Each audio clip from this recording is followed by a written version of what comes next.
We are now entering the last week of this seemingly infinite course. I too have great joy. This week we will look at Google Forms. But I hope you will go on to look at some of the other applications available. As a pirate as well as an educator, I can tell you that Google Maps, Earth and Street View are invaluable. Yo ho ho yo land lubbers. Also be sure to check the Chrome Web Store for even more apps, though you not have to use your personal Gmail account to use them. Hopefully these will be available someday. Enough already. Let's get to the lesson. You got to fill out a form first, and then you wait in the line. You got to fill out a form first, and then you wait in the line. Okay, a new kid in school. Hi there, and we're going to take a look at Google Forms now and setting one up.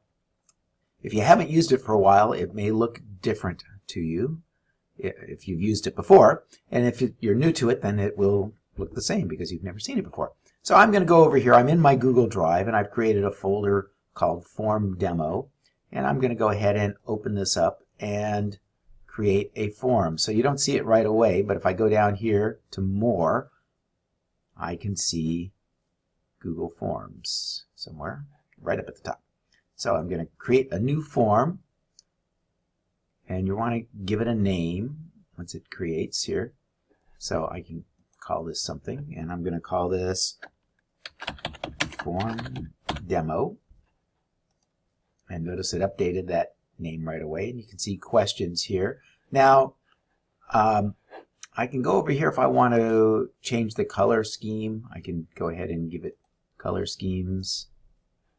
But you can also choose some templates here, some different things. So depending on what templates that I can choose from. So here's a good one for the holiday season coming up. But spring is here, so I'm going to, oh, that says Happy Father's Day. We're not going to do that one, I think. Oh, this one's cute, but, oh, here we go. Oh, well, graduation's coming. Maybe we're going to do something about graduation, so I'll go ahead and do that. So, and now I've got this theme. You can also still reset the color if you want. Go back here. Notice that pen tool takes us into the writing. So that's my preview if I want to see what it's going to look like. Color palette, maybe I want green instead. So, okay. Over here I can put a description. So maybe I'm going to say graduation. So, and now I can start to put questions in. And notice I have some options. What types of questions? I can do a short answer, which is going to give you just a short line there. I can do a paragraph answer, which gives you the opportunity to have a longer answer. I can choose multiple choice, check boxes. So if I do check boxes, let's say, then you can, and I want to add some other ones here. I can add another option. So option 1. So maybe the question is, will you attend?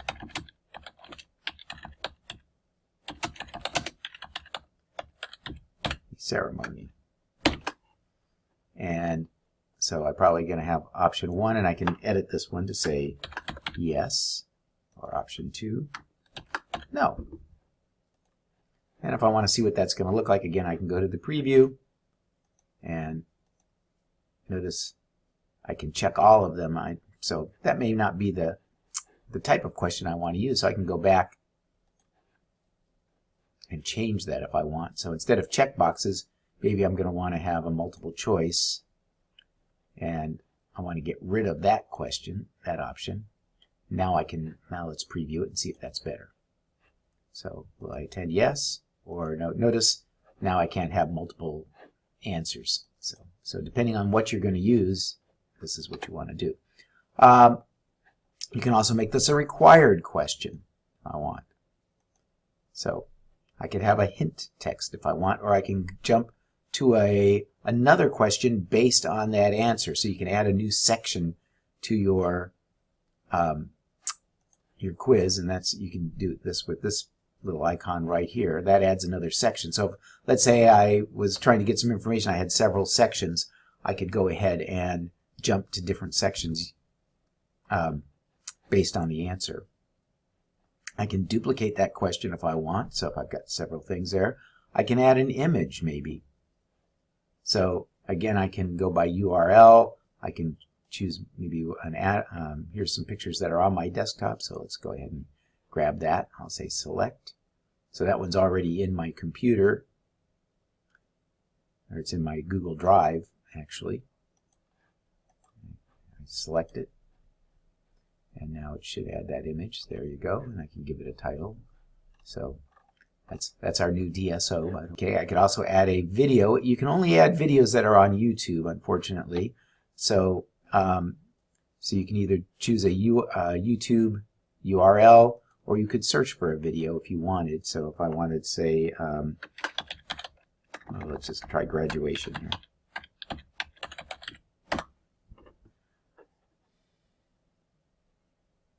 So there's graduation tips and speeches, and I don't know. So I've added that now, and I can center it if I want. Notice you've got some things here. I could change that again. If I wanted to get rid of it, I just click on here. Now, if you are used to the old version and you'd rather stick with that, down in the lower corner you can see a little running man. Hopefully you can see that on this video. There's a little running man there, and if I click on that, it will actually take me to the classic version of Google Forms. Or I can go back to the new version by going here. Now, there's some settings here. So here's, you can do some add-ons. There are some add-ons you can get that will say send you an email when you've gotten a new form submission or something like that. So you can explore that a little bit later. I'm not going to go into that for this video. The other thing is in the settings, you can choose who you want to be able to answer this form and what kind of information you want to collect. So if this is for DoDEA, you'd want to have this anyone in Department of Defense education activity selected. You can do anyone or this. So this requires that they be logged in with their @student account to be able to fill out this form. So automatically collect their username. That's a nice thing if you're going to use this as a quiz or something. It saves you from having to ask who are you, if you need that information. Now, if you don't need that information, let's say you want this to be an anonymous thing, don't check that because that's going to give you their name. Can only submit one response. You can check that if you want, or if you want to leave it open, you can certainly leave it open if you want people to submit another response. You can put a custom message in, so once they hit the submit button, you can say, thank you for participating. There we go. Yep. Participating. Yeah. I think that's right. All right. You can have them submit another response if they want. They can edit it if you want to allow editing it. You can allow them to see a summary of the responses. And if you see a little question mark like that, it'll say the summary will be visible to all respondents. If you don't want them to see that, you can just take that off. You can show a little progress bar at the bottom if you want. You can even shuffle the question order. So I'm going to show you another little add-on that allows this to be used really effectively as quizzes. So you can shuffle the question order if you want for quizzes. So I'm going to go ahead and save those things. You can also go, of course, now we haven't had any responses yet, so there's 0 there. You can download the responses as a CSV file if you want. Notice here you can create a spreadsheet. So if you want to use Flubaroo, and we'll talk about that in a second, then you'd want to create that spreadsheet. So I'm going to go ahead and create that spreadsheet, and it'll say create a new spreadsheet, and that's what I want. I don't want to put this on an existing one, so I'm going to go ahead and create. Notice here I'll have the timestamp because I didn't collect the username. We don't see a space for that, but you would if I had that on there. We can go back. I can go back and change that if I want. So I'm going to go to settings, and I'm going to say collect that, save. And now when I go back to here, now we can see the username, and I probably would want that over here, but because I added it after I had already saved it and created this spreadsheet, that's a problem. So not a big problem, but that's where the username would be. Now, if I want to use Flubaroo, I'm going to go over here to add-ons. If you don't already have it, go to Get Add-ons. Again, Get Add-ons. And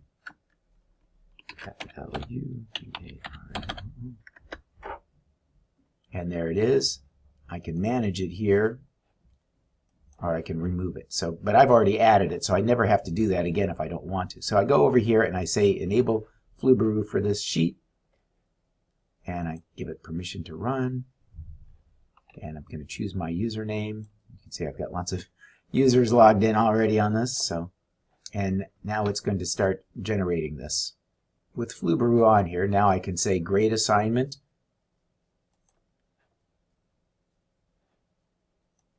Okay, and there's no assignments in here. But once I use that, and you've got some links to Flubaroo that give you more information on how to do that, and so we won't worry about that right now. Flubaroo will actually grade the assignment. It will record the responses in a little spreadsheet. You can even email the students their results. So it's kind of a nice thing, and not only their results, but where they're right and wrong answers. So it gives them pretty good feedback. So especially a useful tool, I think, if you're doing a formative assessment. So you might start your class with a little survey, have the students respond, and you can get some instant feedback then, because this just takes a second. What it uses for the key is you do the form once and you choose yourself as the correct answers. Well, I hope you enjoyed this little presentation on Google Forms.